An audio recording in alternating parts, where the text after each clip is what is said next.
Ты слушала этот альбом? Да. Смотри, вот у меня сразу вопрос по названиям песен. Они татарские, давай попробуем перевести. Жир тортома. Жир тортома. Кстати, все написаны классные, на классной латинице. Я как раз хотела сказать, что мне нравится еще до того, как я послушала песни, мне понравились сразу названия. Они какие-то, со смыслом. Что значит жир тортом?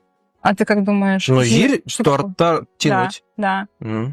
И в физике как это называется? Притяжение. Да ладно, гравитация. Гравитация. Вау, красиво. Туньяк. Север? Туньяк Балкаша. Туньяк Балкаш. I don't know. Балкай. Шатлыктан балкай. Светится. Пьешь балкай. Не только светится. Северное сияние?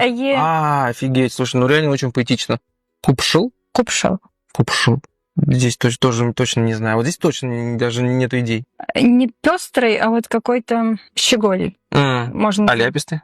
Нет, не аляпистый. Богатый, такой нарядный. Можно назвать купшил. Например, про осень говорят купшил туслер. Купшил туслер. То есть яркие цвета, сочные. Их много. Не бледные. Не бежевый фанат. Класс. Классно, реально. Вот ты сейчас обратил внимание, прям реально классное название. Хазар Бетабу. Хазар Бетаул. Сейчас он закончится? Сейчас это закончится. Сейчас оно закончится. Но обычно так говорят же, когда что-то болит, например. Типа Хазар Бетаул, Хазар Бете. Или про какое-то явление, которое мы ждем, когда оно закончится, какое-то событие. Борса да без да, все у нас.